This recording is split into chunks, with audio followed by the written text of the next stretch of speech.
Good evening, ladies and gentlemen. Welcome to a new episode of Flesh, Wound Farce, where we review and discuss your and our favorite comedy films.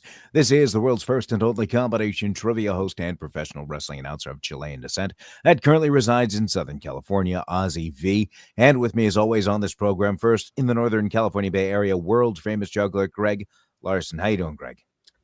Doing all right, but reliving some trauma that we'll get to in just a bit. How about yourself, Ozzy? Holy Toledo. We'll get to that shortly. I'm doing well. Also with us, ladies and gentlemen, Flesh Wound producer Todd. How you doing, Todd? Wow. Okay. That's a departure from the usual chillin' that we usually are expected to hear. This week we are reviewing Ernest Goes to Camp. And Todd, that might be a reason as for your reaction.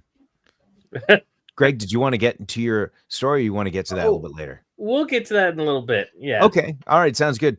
This was released on May 7th, 1987. Todd, do you have a trailer available? I do.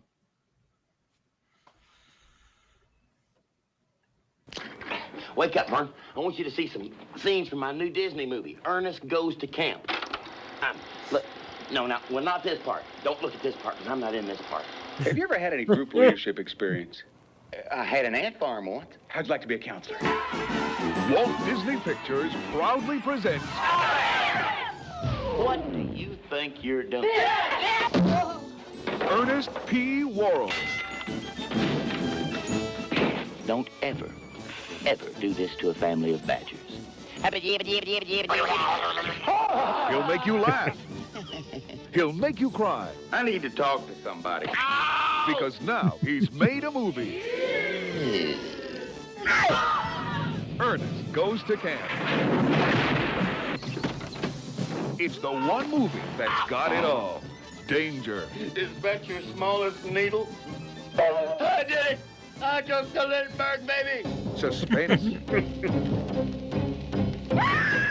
Romance. Good night.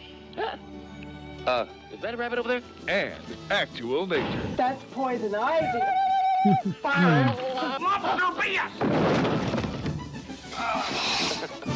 Just not counselor material. Some men try, some men die. I think we might just get a little bit rowdy. Turtle what? Turtle paratroopers?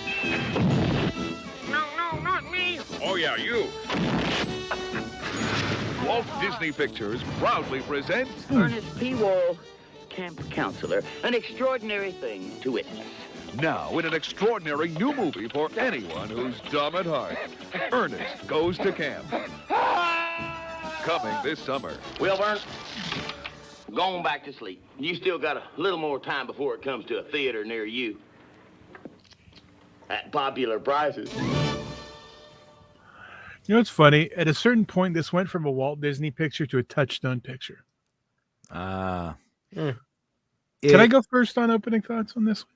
Well, yeah, just let me get through these facts. Yeah, real get quick. your. It was rated PG with a runtime of 92 minutes, directed by John R. Cherry III, with the screenplay also coming from John R. Cherry III and Coke Sams. I wonder how he got his name. Yeah. Todd, initial thoughts. Okay, first, I think because I think you had to be there, like, to really understand Ernest, because it was a moment in time. I mean, there's parables to Pee-wee, but I mean, because he's another guy who was like known as this character over Jim Varney. I think more, people knew him as Ernest, but like, Ernest was so big, he was a commercial pitchman who became a movie star. Yeah, Like, I don't think it's like understandable, like how, like, he was just on stupid commercials and like America fell in love with him. He had dolls and all that. It was just weird. And I do love Ernest. I do not like this movie at all. I'll be quite honest. And I forget that till I watch it. Even as a kid, I was never into it. And I kind of guess why Disney kind of was like, yeah, maybe this is a Touchstone movie. But I thought the original trailer was cooler because you have Ernest, like some Ernest stuff that's not in the movie, which I might say is somewhat funnier. I think it has a good trailer because it highlights Ernest. So, Greg? Yeah.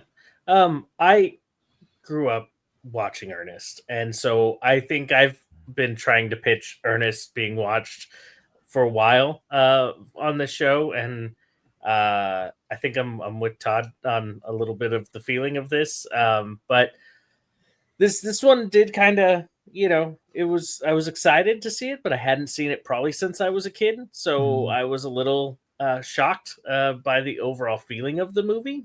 But the trauma that I do feel is there was a scene that you start to see in this film where he's cleaning out a toilet and the toilet sprays water out. It comes back the other way. Now, my buddy and I, helped out our neighbor with a toilet situation because when we lived up in the mountains, we were on a septic system. And it was very different in how everything worked. And we had this cool little tool where, this like ball like goes down into the toilet and it like expands, and then high pressure water shoots through it to kind of clear out the lines. It was a great little system. And what you do is you kind of wait to hear the water start rushing, and then you're like, okay, now it's clear, we're good to go. And when we turned the water off and pulled it out, it did this, but let me tell you, it was not clear water like in the film that we just saw.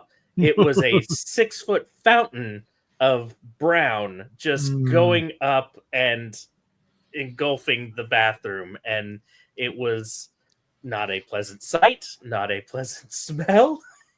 And Jim Varney better be happy that in this film, all it was clear water coming back up from that toilet. Well, I'll tell you, if it started out as a Touchstone film, it probably would have been brown water. Fair.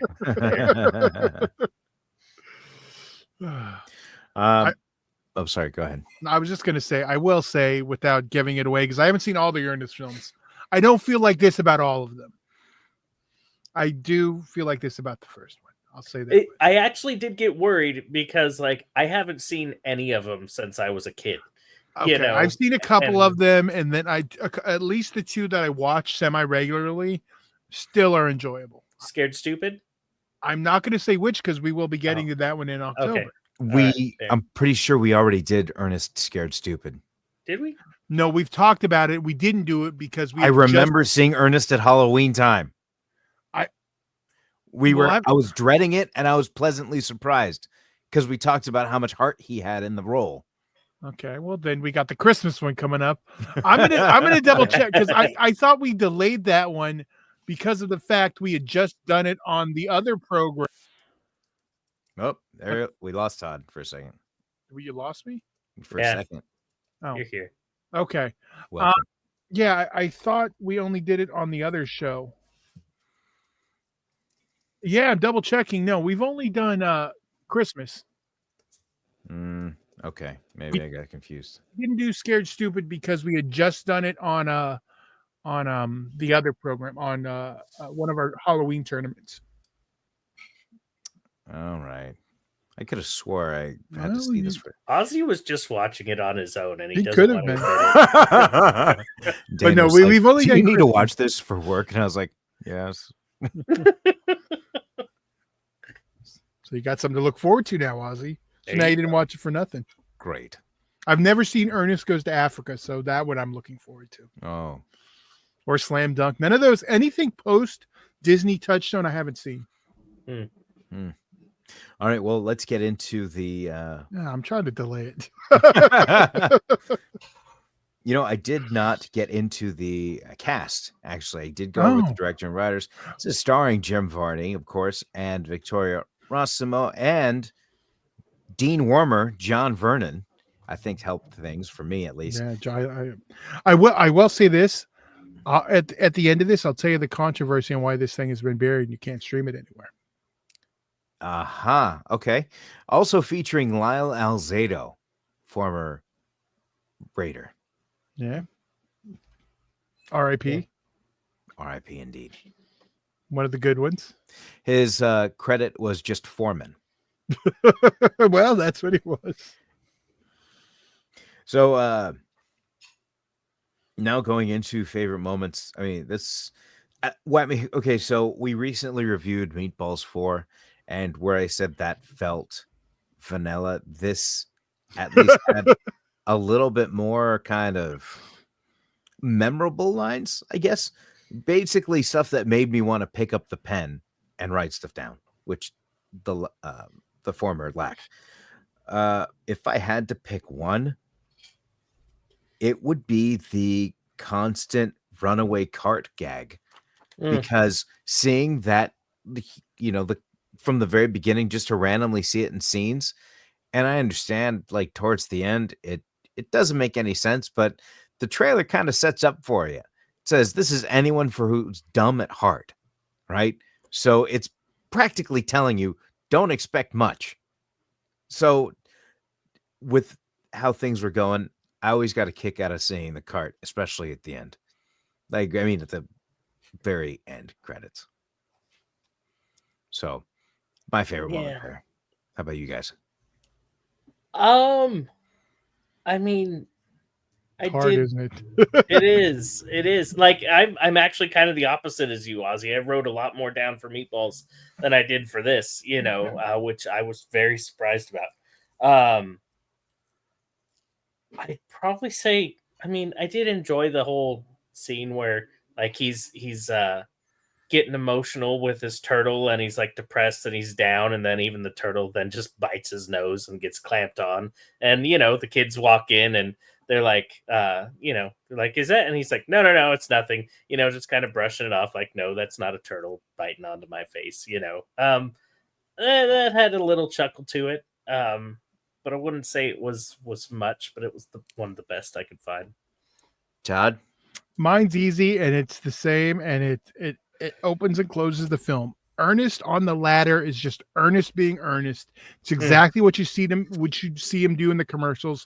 As a matter of fact, he's done that bit in the commercials numerous times, and I that's what I like. It was just Ernest being Ernest. It doesn't really have anything to do with the plot, but it's my opening scene, and it does open and close the film.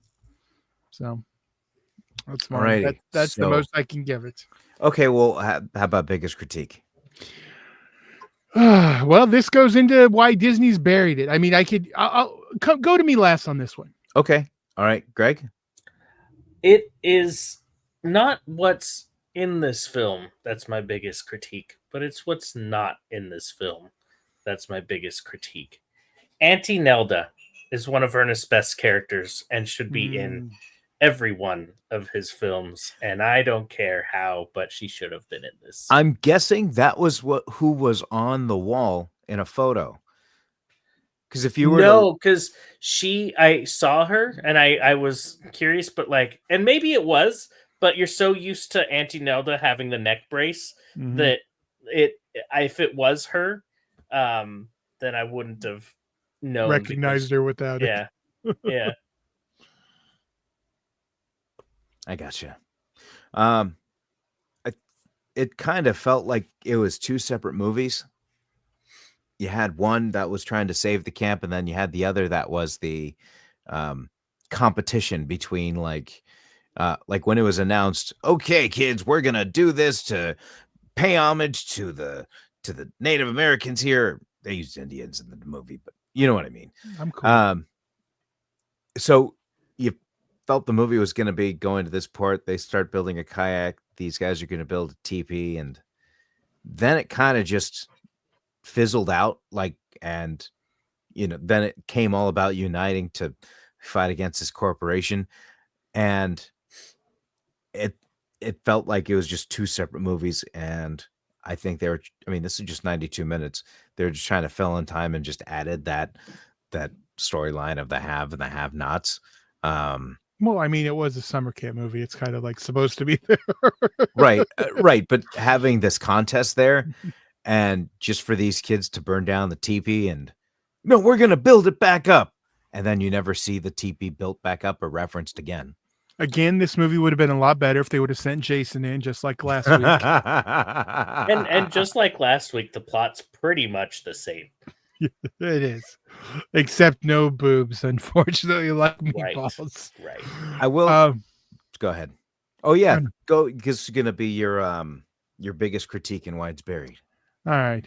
Well, if you want me to, like, the kids are assholes till the last 20 minutes. We should just say that right now. That's like a big issue with the kids are not likable. All right, but that's not why it's buried. Iron Eyes Cody. There's also a personal connection to this. Also, the first time I would be producer Todd. The first thing I ever directed was a sit down interview with Iron Eyes Cody for public access when I was doing video production. So I got to meet him. This is before everything. It was known in the industry, but it wasn't known to the general public. Because Iron Eyes Cody is probably the most famous. He's the crying Indian from the commercials. You guys know the crying Indian in the trash. Mm-hmm. He's also the biggest. I mean, it's red face. It's 100%. He's an Italian guy. Iron Eyes Cody is an Italian guy who's pretended to be an Indian Native American since forever. And that's the number one reason this movie's buried, because they don't like the brown face, the black face, or any of that. And this is 100% red face. And he's like in the whole movie is like, he's a big thing in this. So yeah, that's the problem with this movie. It is kind of, the Indians aren't happy with old Iron Eyes. It's not like Lou Diamond Phillips. He gets a pass. He's Mexican. So Right. but, Wow. Yeah. So there you go. That's something. Yeah. And then you take the low hanging fruit of course, the one kid who can't swim happens to be the black kid. Like, it's just a whole movie of racism. Well, I mean, that's kind of factually accurate. I mean, And then, we also have the line: "If white That one bread could cancels. talk, it'd fit right in." Maybe another reason why. yeah. Just right there with "Song of the South." At least his name changed from his Italian name to Cordy, became Cordy to Cody. So, he slowly changed it over. Right. Wow. Iron Eyes to Cordy didn't work as well. So getting into the ratings now, I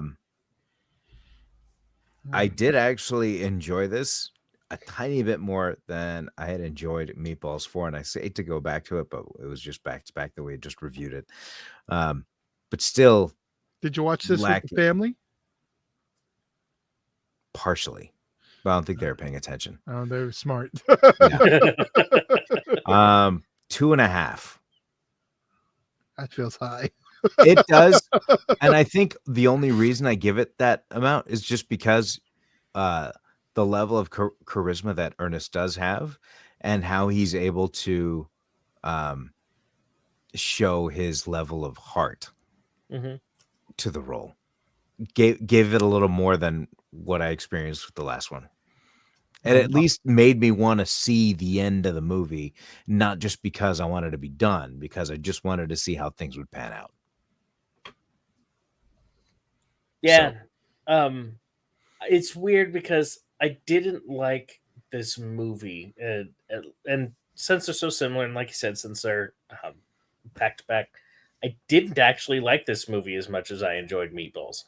But Ernest's performance, and I've always been a fan of his facial expressions, his like what he commits to the role. I'm gonna give it the same score of a 2 as I did for Meatballs, but it's purely for Jim Varney. Todd? I'm actually with Greg on this, and pretty much for the same reasoning. While I do not like this movie at all, Jim Varney is good at what he does. Just I don't feel like the script and the story was there for his first outing. I think they eventually do get it right. This isn't it, and I'm going to give it a 2 also. All right. And as Todd mentioned, this film is not available to stream anywhere. If you're able to find it, you're going to be lucky. If you want to see it, none of us Are would they going to be recommend lucky if they find it? Yeah.